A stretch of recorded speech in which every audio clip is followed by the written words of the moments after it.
जय श्री कृष्ण। राधे राधे दोस्तों आज मैं आप लोगों को लड्डू गोपाल की एक ऐसी दहला देने वाली बिल्कुल सत्य लीला कथा सुनाऊंगी जिसे सुनकर आप सभी अपने आंसू नहीं रोक पाओगे। लड्डू गोपाल के साथ इतनी दर्दनाक घटना घटी है, लड्डू गोपाल के साथ इतना घिनौना कुकृत्य किया गया है जिसे सुनकर आप सभी को बहुत गुस्सा आने वाला है और साथ ही साथ बहुत दुख भी होगा। कोई हमारे लड्डू गोपाल के साथ ऐसा कैसे कर सकता है। आप सभी भक्तों से विनम्र निवेदन है कि कृपया आज के इस वीडियो को पूरा अंत तक जरूर देखिएगा। आशा करती हूँ प्रत्येक दिन की भांति आज की यह लीला कथा भी आपके हृदय को स्पर्श करेगी। दोस्तों आज की यह लीला कथा हमारे साथ शेयर की है झारखंड के धनबाद में रहने वाली राधिका महतो जी ने। राधिका जी कहती है कि मैं एक गरीब परिवार की लड़की हूँ और मेरे मम्मी पापा ने मेरी शादी भी गरीब परिवार में ही करवाई है। मेरी सासू माँ ससुर जी वृद्ध है और घर पर ही रहते हैं। मेरे ससुर जी भी अब कोई काम नहीं कर पाते हैं। मेरे हस्बैंड ऑटो चलाते हैं और इसी से हमारे परिवार का गुजारा चलता है, जबकि वो ऑटो भी हमारी खुद की नहीं है। राधिका जी कहती हैं कि शादी से पहले मैंने कभी किसी के घर लड्डू गोपाल की सेवा होते नहीं देखा था, न ही मेरे मन में कभी भी लड्डू गोपाल की सेवा की इच्छा थी। मेरी शादी के बाद जब मैं ससुराल आई तो हमारे पड़ोस में एक भाभी जी रहती हैं। उनके घर लड्डू गोपाल की सेवा होती है। मैं प्रायः उनके घर लड्डू गोपाल की सेवा होते देखती थी। उनके बाल गोपाल बहुत ही सुंदर और प्यारे थे और उनके कान हाथ तो बहुत ही बड़े थे। वो अपने लड्डू गोपाल को सुंदर सुंदर पोशाक पहनाती थी, तरह तरह की ज्वेलरी पहनाती थी, हमेशा लड्डू गोपाल को सुंदर श्रृंगार कराए रखती थी। दरअसल वो बड़े घर की बहू थी। उनके परिवार में किसी चीज का अभाव नहीं था। उनके हस्बैंड सरकारी नौकरी करते हैं। राधिका जी कहती हैं कि एक दिन वो भाभी बता रही थी कि जब उनकी शादी हुई थी तब उनके हस्बैंड प्राइवेट कंपनी में जॉब करते थे और उनके ससुराल की स्थिति भी इतनी अच्छी नहीं थी, पर उसके बाद उन्होंने अपने लड्डू गोपाल की सेवा ली और धीरे धीरे उनके परिवार में दिन दोगुनी और रात चौगुनी तरक्की होने लगी। उनके हस्बैंड की भी सरकारी नौकरी लग गई। आज उनके पास अपना खुद का घर है, गाड़ी है, उनके बच्चे अच्छे स्कूल में पढ़ रहे हैं, किसी चीज का अभाव नहीं है। हमारे परिवार में तो इतनी सुख सुविधाएं बिल्कुल भी नहीं थी। जैसा मैंने अपने मायके में अभाव का जीवन जिया है वैसे ही अपने ससुराल में भी अभाव का जीवन जी रही थी। तो फिर मैंने सोचा कि क्यों ना मैं भी हमारे घर पर लड्डू गोपाल को लेकर आऊं और उनकी सेवा करूं। लड्डू गोपाल हम पर भी जरूर कृपा करेंगे और हमारे दिन भी बदलेंगे। राधिका जी कहती हैं कि अब मैंने यह सोच लिया था कि मैं लड्डू गोपाल को घर लेकर आऊंगी, पर लड्डू गोपाल को घर लाने के लिए पैसों की आवश्यकता होगी, पर मेरे पास इतने पैसे नहीं थे। फिर मैंने सोचा कि कुछ महीनों में मैं थोड़े थोड़े करके पैसे इकट्ठे कर लूंगी और उसके बाद मैं लड्डू गोपाल को घर लेकर आऊंगी। सच ही कहा जाता है कि जब तक लड्डू गोपाल को आपके घर नहीं आना हो, आपसे सेवा नहीं लेनी हो, तब तक आप लाख कोशिश करके भी अपने घर लड्डू गोपाल को नहीं ला सकते हैं। और मेरे साथ भी शायद ऐसा ही हो रहा था। जब भी मैं थोड़े पैसे इकट्ठा करती थी और सोचती थी कि कुछ दिनों में थोड़े और पैसे इकट्ठे करके लड्डू गोपाल को घर लेकर आऊंगी, तब तक घर पर कुछ ऐसा काम पड़ जाता था कि मेरे वो पैसे भी खर्च हो जाते थे। और भाभी जी के घर पर तो बड़े से लड्डू गोपाल थे। मैं तो उतने बड़े लड्डू गोपाल को घर नहीं ला पाती, क्योंकि बड़े लड्डू गोपाल को लाने के लिए खूब सारा पैसा चाहिए। फिर उनके पोशाक भी बड़ी खरीदनी होगी, सारा सामान भी बड़ा चाहिए होगा, तो उसमें भी बहुत सारे पैसे लग जाएंगे। पर मेरी इच्छा थी कि मैं थोड़े बड़े ही लड्डू गोपाल को लेकर आऊं, पर पैसे के अभाव में फिर मैंने सोच लिया कि मैं कम से कम 4-5 नंबर साइज के लड्डू गोपाल को घर लेकर आऊंगी। पर उसके लिए भी मुझे लगभग 1000-1200 रुपए की आवश्यकता तो होती ही, और साथ ही साथ मुझे लड्डू गोपाल के लिए बेड, मच्छरदानी, उनका श्रृंगार का सामान, उनका कुछ पोशाक, सब कुछ खरीदना पड़ेगा। कुछ बर्तन भी खरीदने पड़ेंगे जिसमें मैं लड्डू गोपाल को भोग लगा सकूं। तो सारी चीजों को खरीदने के लिए भी मुझे पैसे चाहिए, जो मेरे पास अभी नहीं थे। बार बार मैं कुछ पैसे इकट्ठा करती थी और बार बार वो पैसे खर्च हो जाते थे। मन बहुत उदास हो जाता था और कभी कभी मैं यह भी सोच लेती थी कि शायद हमारे दिन बदलने के अभी कोई आसार नहीं है। शायद भगवान नहीं चाहते कि हमारे दिन बदले, क्योंकि अगर हम लड्डू गोपाल की सेवा करेंगे और ठाकुर जी की कृपा हुई तो हमारे दिन जरूर बदलेंगे। हम पर भी लड्डू गोपाल की कृपा होगी और शायद भगवान नहीं चाहते कि हम उनकी कृपा का पात्र बने, इसलिए मुझसे ना पैसे इकट्ठे हो पा रहे हैं, ना ही मैं लड्डू गोपाल को घर ला पा रही हूँ। राधिका जी कहती है कि मुझे इतना तो यकीन था कि लड्डू गोपाल को जब मैं घर लेकर आऊंगी ना तो हमारे दिन जरूर बदलेंगे। ऐसे ही कुछ महीने बीत गए और फिर मैं गर्भवती हुई। अब गर्भावस्था के दौरान मेरी तबीयत अचानक से बिल्कुल खराब हो गई थी। उल्टियाँ कर करके मैं बिल्कुल परेशान हो गई थी। मैं कुछ भी खाती थी तो मुझे उल्टियाँ हो जाती थी, बहुत चक्कर भी आता था और बहुत कमजोरी भी महसूस होती थी। ऐसे ही समय बीतने लगा। लगभग 15-20 दिनों तक मैं बिस्तर पर ही पड़ी रह गई। और जैसा कि मैंने बताया, मेरी सासू माँ ससुर जी भी थोड़े वृद्ध हो गए हैं, पर वृद्धावस्था के बाद भी मेरी सासू माँ को घर के सारे काम करने पड़ रहे थे। फिर मैंने सोचा कि अभी अगर मैं लड्डू गोपाल को घर लेकर आऊंगी तो उनकी सेवा ठीक से नहीं कर पाऊंगी। इसलिए मैंने यह निश्चय किया कि जब मेरा बच्चा अच्छे से इस दुनिया में आ जाएगा, सब कुछ अच्छे से हो जाएगा, फिर मैं लड्डू गोपाल को घर लेकर आऊंगी। राधिका जी कहती हैं कि इस दौरान जब भी मैं उस भाभी से मिलती थी, उनसे मेरी मुलाकात होती थी, तो मैं भाभी से लड्डू गोपाल के बारे में ढेरों सवाल पूछती थी। मैं उनसे पूछती थी कि जब लड्डू गोपाल आपके घर पर आए थे तब आपके परिवार की स्थिति कैसी थी, आप कैसा जीवन व्यतीत करते थे, और लड्डू गोपाल के घर आने के बाद आपकी गरीबी कैसे दूर हुई, लड्डू गोपाल ने आपके साथ कैसा चमत्कार किया, आपको लड्डू गोपाल की लीलाओं का अनुभव कब होना प्रारंभ हुआ। अनेकों सवाल मैं भाभी से पूछा करती थी और भाभी मुझे हमेशा लड्डू गोपाल की अद्भुत लीलाएं बताती थी, उनके साथ हुए चमत्कार बताती थी। भाभी बताती थी कि कैसे लड्डू गोपाल ने उनके जीवन में परिवर्तन किया है, उनके परिवार को फर्श से उठाकर अर्श पर पहुंचा दिया, उनके परिवार को हर तरीके से संपन्न बनाया। राधिका जी कहती हैं कि जब भी मैं ये सारी बातें सुनती थी तो एकदम से मेरे मन में उम्मीद जाग जाती थी।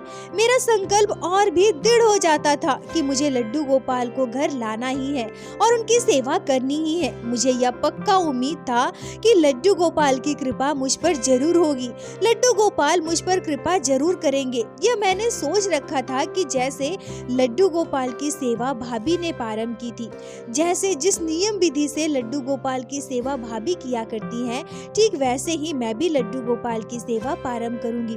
अब दोस्तों क्षमा कीजिएगा, लीला कथा के बीच मैं आप सभी को बता दूं कि देखिए, यहाँ पर राधिका जी के मन में लड्डू गोपाल के प्रति प्रेम भाव कम और उनसे कुछ पाने की इच्छा ज्यादा तीव्र लग रही है।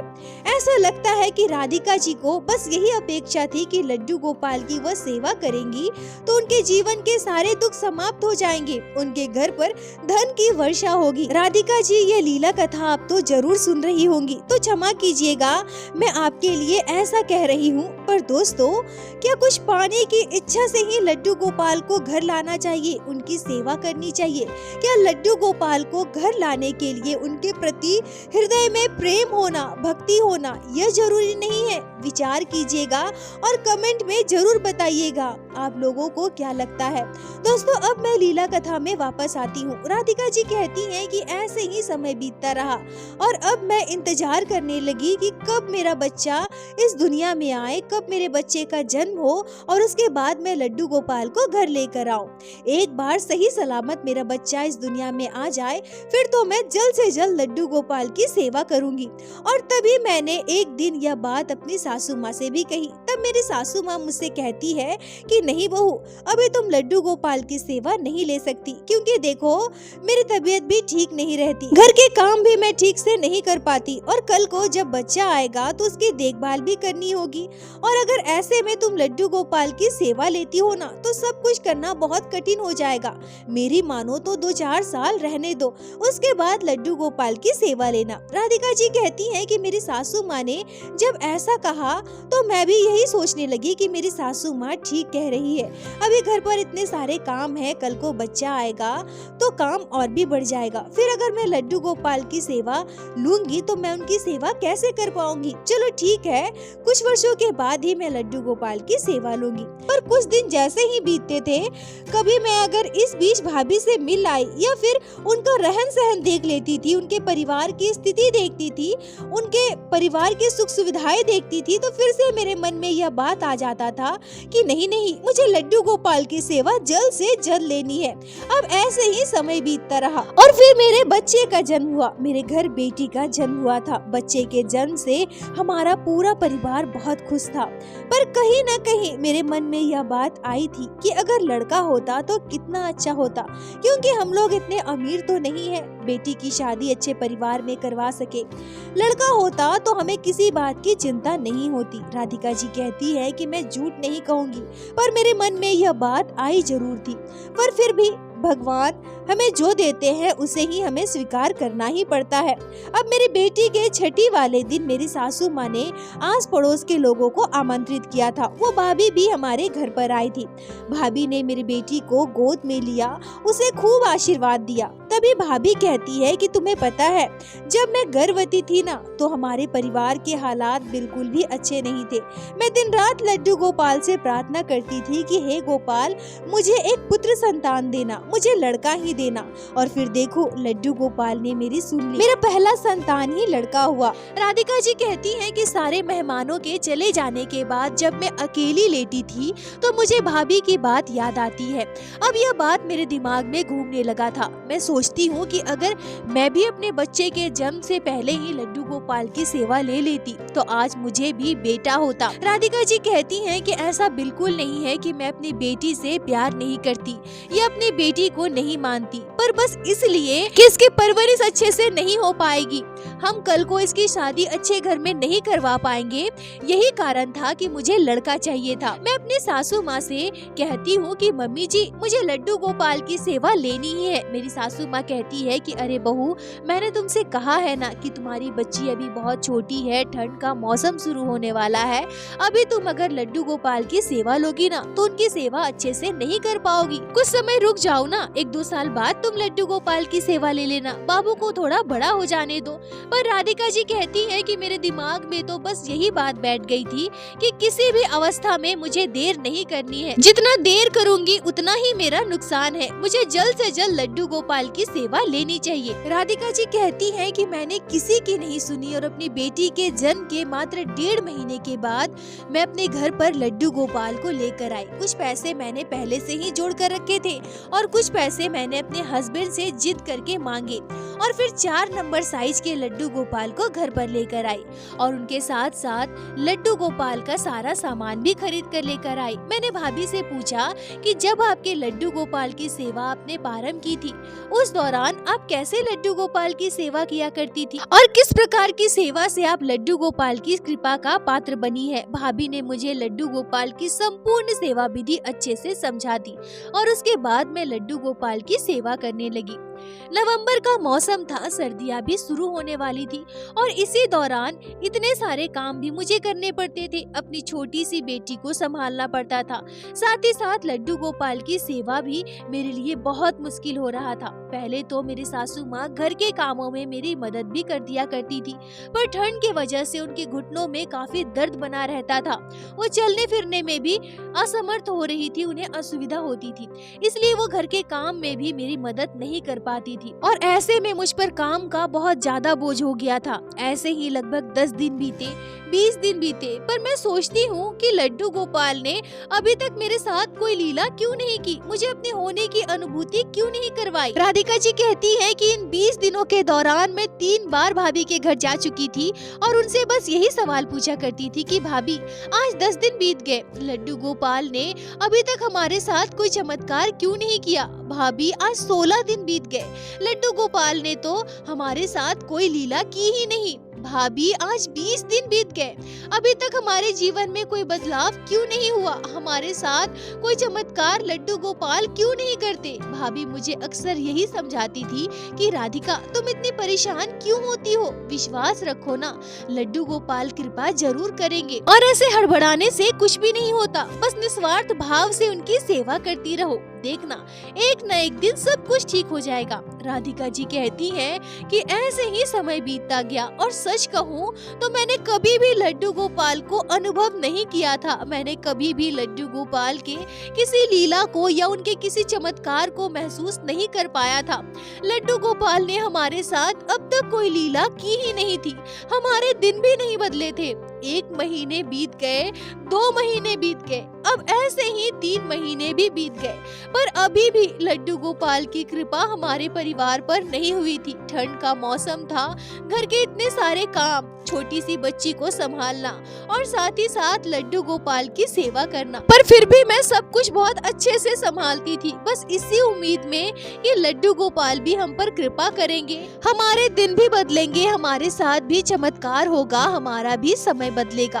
पर ऐसा कुछ भी नहीं हो रहा था। जैसा कि भाभी ने कहा था कि लड्डू गोपाल उनके साथ है, यह उन्हें अनुभव होता है, उनके घर पर लड्डू गोपाल विराजित है, वो ये महसूस कर पाती है। लड्डू गोपाल को वो घर लाई थी तो कुछ ही दिनों में लड्डू गोपाल ने उन्हें अपनी अनुभूति करवाई थी, छोटी छोटी लीलाओं का अनुभव करवाना प्रारंभ कर दिया था।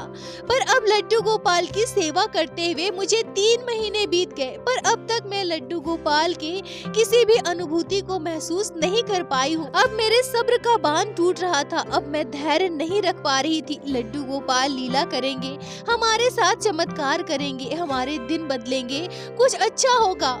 जिस तकलीफ से, जिस मुसीबत में हम लोग जी रहे हैं, उससे हम बाहर निकल पाएंगे, यह सोचकर ही मैंने लड्डू गोपाल की सेवा ली थी। पर ऐसा कुछ भी नहीं हुआ। धीरे धीरे 6 महीने बीत गए। 6 महीनों से मैं धैर्य रखी हुई थी, नित्य प्रतिदिन बाल गोपाल की सेवा में लगी रही, पर बस समय बीता जा रहा था। इतने अच्छे से सेवा करने के बावजूद मेरे साथ लड्डू गोपाल ने कोई लीला नहीं की थी। हमारे दिन बिल्कुल भी नहीं बदले थे। अब भी हम गरीबी में जी रहे थे, अब भी हम अभाव में जी रहे थे। एक दिन की बात है, घर पर कुछ मेहमान आने वाले थे। घर पर इतना सारा काम, ऊपर से मेरी छोटी सी बच्ची, और फिर घर पर मेहमान आने वाले थे तो उनके लिए खाना पीना सब कुछ तैयार करना था और साथ ही साथ लड्डू गोपाल की सेवा भी करनी थी। मतलब मैं बिल्कुल से परेशान हो गई थी। इतना सब कुछ मैं अकेले कैसे मैनेज करूं? मुझे बहुत गुस्सा भी आ रहा था।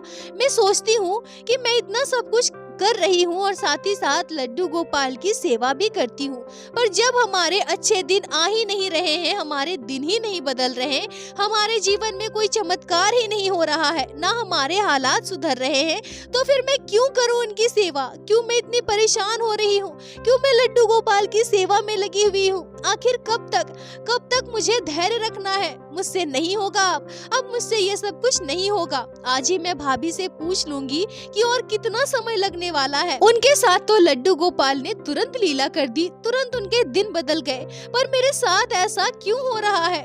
कहीं मैं कोई भूल तो नहीं कर रही हूँ? यह सोचकर गुस्से में मैं भाभी के घर पर गई और उनसे मैंने पूछा कि भाभी, 6 महीने बीत गए हैं लड्डू गोपाल की सेवा करते हुए, पर अब तक हमारे जीवन में कोई बदलाव नहीं आया है। भाभी बताओ ना, मैं क्या करूँ? अब मुझसे बर्दाश्त नहीं हो रहा है, मुझे बहुत गुस्सा भी आ रहा है। मन तो करता है कि अभी लड्डू गोपाल को उठाकर बाहर फेंक दूं। मतलब यह भी भगवान की बस एक मूर्ति है, बस और कुछ नहीं। हमने इन्हें बेकार ही बच्चा बनाए रखा है।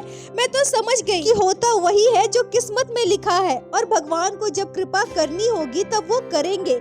मैं इतना सब कुछ और नहीं कर सकती, बस अब बहुत हो गया। जितना समय मैं इनकी सेवा में लगाती हूँ ना, उतनी देर अगर मैं कोई काम सीख लूँ, सिलाई बुनाई का काम सीख लूँ, तो 2-4 पैसे कमा लूंगी। पिछले 6 महीने से मैं अपना समय ही तो बर्बाद कर रही हूँ ना। और क्या कर रही हूँ मैं? बेवजह चमत्कार की आस में बैठी हुई हूँ। कोई चमत्कार नहीं होता, कोई लीला नहीं होती, सब मनुष्य का भ्रम है। राधिका जी कहती हैं कि भाभी मुझसे कुछ कहे, मुझे समझाए, इससे पहले ही मेरे हस्बैंड मुझे बुला लेते हैं, क्योंकि घर में मेहमान आ गए थे।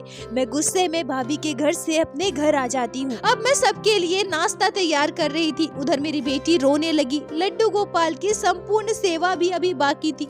मैं क्या करूं? एकदम से मैं झुंझला गई थी। इतना सारा काम मैं कैसे करूंगी? मेरा दिमाग बिल्कुल भी काम नहीं कर रहा था, और सबसे ज्यादा गुस्सा तो मुझे लड्डू गोपाल पर आ रहा था। मन कर रहा था कि अभी जाऊं और सबसे पहले लड्डू गोपाल को उठाकर घर से बाहर करूं, तभी मुझे चैन मिलेगा। सर से पांव तक बिल्कुल आग सा जल रहा था। राधिका जी कहती हैं कि मुझे नहीं पता उस समय मुझे क्या हुआ, मैं खुद पर काबू नहीं रख पा रही थी। शायद ब्रह्मांड का सबसे बड़ा पाप मेरे हाथों ही होना था। मुझे यह भी पता था कि अगर हम लड्डू गोपाल की सेवा ना कर पाए तो मंदिर में रख कर आ सकते हैं या फिर नदी में विसर्जित कर सकते हैं। पर उस समय तो मेरे सर पर खून सवार था, शरीर में जैसे जलन हो रहा था, आग जल रहा था। मैं कुछ भी सोच नहीं पा रही थी, मैं क्या करूं? मेरा दिमाग बिल्कुल भी काम नहीं कर रहा था। मैं गुस्से में एकदम से गई और लड्डू गोपाल को उठाया। हमारे घर के बगल से जो बड़ी सी नाली बहती है, वहाँ जाकर जोर से मैंने लड्डू गोपाल को पटक दिया। मैंने लड्डू गोपाल को बड़ी सी नाली में पटक दिया। दोस्तों, राधिका जी रोते हुए कहती हैं कि ये सारी बातें जब मैं बता रही हूँ तो मैं बता नहीं सकती कि मुझे कितनी तकलीफ हो रही है, कितना बड़ा पाप मैंने किया था उस दिन। उस समय मैं बस यह सोच रही थी कि इस नाले से बहता हुआ पानी सीधा जाकर नदी में गिरेगा और लड्डू गोपाल नाले के पानी के साथ बहते हुए नदी में चले जाएंगे।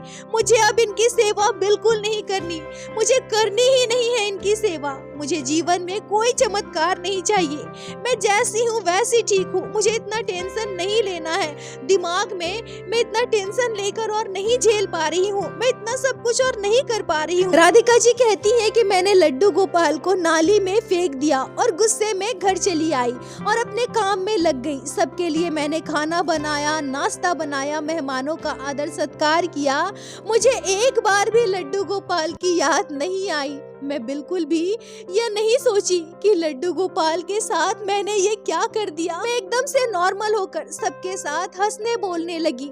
पर उस रात मेरे साथ जो घटना घटी, जो मैंने सपना देखा, उसने मेरा दिल दहला दिया। राधिका जी कहती हैं कि उस रात जब मैं गहरी नींद में सो रही थी, तब मैं क्या देखती हूँ कि एक छोटा सा बच्चा जो बिल्कुल गंदा सा हो चुका है, जिसके पूरे शरीर में कीचड़ लगा हुआ है, वो मुझसे काफी दूर खड़ा है और दूर से रोते हुए मुझे देख रहा है। राधिका जी कहती हैं कि अब मैं जब उसके पास जाना चाहती हूँ तो बार बार कोशिश करने के बाद भी मैं उस बच्चे तक पहुँच ही नहीं पाती हूँ। वो बच्चा कीचड़ से सना हुआ मुझसे काफी दूर खड़ा होकर मुझे देख रहा था। मैं चाहती थी कि मैं उससे पूछूं, उससे बोलूं, उससे आवाज लगाऊं कि तुम कौन हो और मुझे ऐसे घूर कर क्यों देख रहे हो, पर मुझसे हो ही नहीं पा रहा था। राधिका जी कहती हैं कि मैं उस बच्चे तक पहुंच ही नहीं पा रही थी। मैं वहीं खड़ी थी और वो बच्चा मुझसे काफी दूर खड़ा था।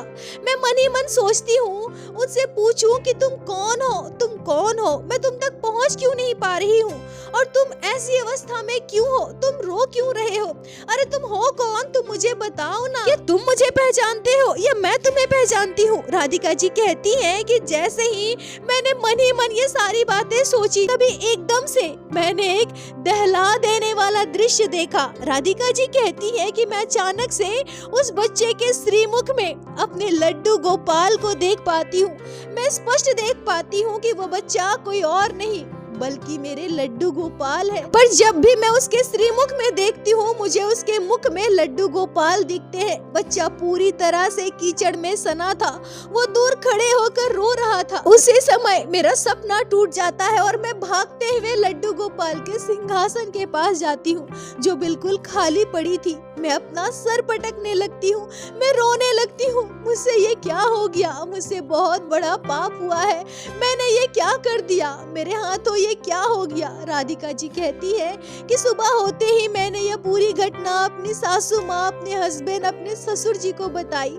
किसी को यकीन ही नहीं हो रहा था कि मैंने ऐसा कर दिया है, मैं ऐसा कर सकती हूँ। मैं लड्डू गोपाल को कितना प्यार से, कितने प्यार से घर लेकर आई थी। मैं अपने लल्ला से कितना प्यार करती थी, उनकी कितनी सेवा करती थी, पर मैंने अपने हाथों लड्डू गोपाल को नाले में फेंक दिया। इस बात को सुनकर मेरे हस्बैंड, मेरी सासू माँ, मेरे ससुर जी एकदम से दंग थे, हैरान थे। मेरी सासू माँ की आंखों से आंसू आने लगे। मेरे हस्बैंड मेरे साथ नाले के पास पहुँचे। मेरे हस्बैंड ने नाले में लड्डू गोपाल को बहुत ढूंढने की कोशिश की, पर लड्डू गोपाल हमें मिले ही नहीं।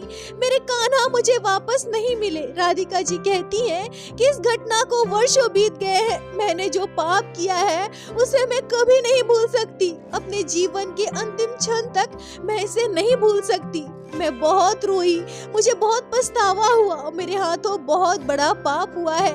मैं यह भी जानती हूँ पर इसके बावजूद मैं कुछ भी नहीं कर पाई। मेरी सासू माँ ने, मेरे हस्बैंड ने कई बार मुझसे कहा कि तुमसे जो भूल हो गई सो हो गई, अब तुम दूसरे लड्डू गोपाल को लेकर आओ और उनकी सेवा करो। पर सच कहूँ तो मुझ में अब वो हिम्मत रही ही नहीं। मैं फिर से लड्डू गोपाल को लेकर आऊं, उनकी सेवा करूं? नहीं, ये उचित नहीं होगा। क्या लड्डू गोपाल कभी भी मेरी सेवा को स्वीकार करेंगे? नहीं, शायद कभी भी नहीं। दोस्तों, राधिका जी इस वीडियो के माध्यम से आप सभी भक्तजन जो इस वीडियो को देख रहे हैं उनसे एक सवाल पूछना चाहती थी। वो कहती है कि दीदी, आप अपने चैनल के माध्यम से इस वीडियो को देख रहे सभी भक्तों से कृपया ये जरूर पूछें कि क्या मुझे दूसरे लड्डू गोपाल को लाकर उनकी सेवा करनी चाहिए। अब दोस्तों, मैं इस पर क्या कहूँ। राधिका जी ने जो किया है वो अत्यंत घिनौना अपराध है, पर इसके बावजूद मैं आप सभी भक्तों से निवेदन करूंगी कि कृपया आप लोग कमेंट में ये जरूर बताएं कि राधिका जी को क्या करना चाहिए। क्या उन्हें फिर से दूसरे लड्डू गोपाल को लाकर उनकी सेवा करनी चाहिए? दोस्तों, कृपया आप सभी उनका मार्गदर्शन करें। और दोस्तों, यह घटना सुनकर मुझे बहुत दुख हो रहा है और मुझे बहुत तकलीफ हो रही है। मैं हाथ जोड़कर ऐसे नास्तिक लोगों से निवेदन करूंगी कि देखिए, कभी भी कुछ पाने की लालसा में लड्डू गोपाल को मत लेकर आइए। अरे लड्डू गोपाल को लोगों ने समझ क्या रखा है? कोई खजाना समझा है क्या कि जहाँ से जब चाहो अब जाकर पैसे निकाल लो, अपनी आवश्यकताओं की पूर्ति कर लो? नहीं, ऐसा कृपया ना करें। लड्डू गोपाल से अगर आपको प्रेम है, अगर आपके मन में लड्डू गोपाल के प्रति श्रद्धा भाव है, उनकी सेवा आप कर सकते हैं, तभी आप लल्ला को लेकर आइए। कृपया बस अपनी मनोकामनाओं की पूर्ति के लिए उन्हें घर पर मत लाइए। आप उन्हें मनोकामना पूर्ति करने वाली मूर्ति ना समझें और ऐसा पाप आप कभी भी ना करें, कभी भी नहीं। मैं यहाँ जोड़कर आप सभी से विनती करती हूँ। और दोस्तों, इस घटना पर आपके क्या विचार है, क्या राय है, कमेंट में जरूर बताएं। मुझे आप सभी के कमेंट का इंतजार रहता है। और प्रत्येक दिन की भांति लीला कथा के अंत में मैं आप सभी भक्तों से हाथ जोड़कर प्रार्थना करूंगी, ठाकुर जी की भक्ति कीजिए, लड्डू गोपाल की सेवा कीजिए, नाम जाप कीजिए और एक बार मेरे साथ प्रेम से कहिए, बोलो बाके बिहारी लाल की जय, लड्डू गोपाल की जय, जय जय श्री राधे। दोस्तों, यदि आप लोगों को आज की यह लीला कथा अच्छी लगी हो, आपके हृदय को स्पर्श की हो, तो कृपया वीडियो को लाइक कर अपने दोस्तों के साथ शेयर अवश्य करें, जिससे बाकी भक्त भी लड्डू गोपाल की इस अद्भुत लीला कथा का श्रवण कर सके। और हमारे चैनल को सब्सक्राइब करें, जिससे प्रत्येक दिन आप लोग हमारे चैनल पे श्री बाके बिहारी श्री लड्डू गोपाल की अद्भुत लीला कथाएं श्रवण कर सके। दोस्तों, यदि आपके जीवन में घटी हो कोई भी चमत्कारी घटना या लड्डू गोपाल ने कभी भी की हो कोई भी लीला जिसे आप हमारे साथ शेयर करना चाहते हैं, तो कृपया हमें इंस्टाग्राम पे मैसेज करें। हम आपसे कांटेक्ट करेंगे और आपकी उस लीला कथा को हमारे चैनल पे बाकी सारे भक्तों के साथ शेयर अवश्य करेंगे। लड्डू गोपाल की कृपा आप पर और आपके पूरे परिवार पर बनी रहे। राधे राधे दोस्तों।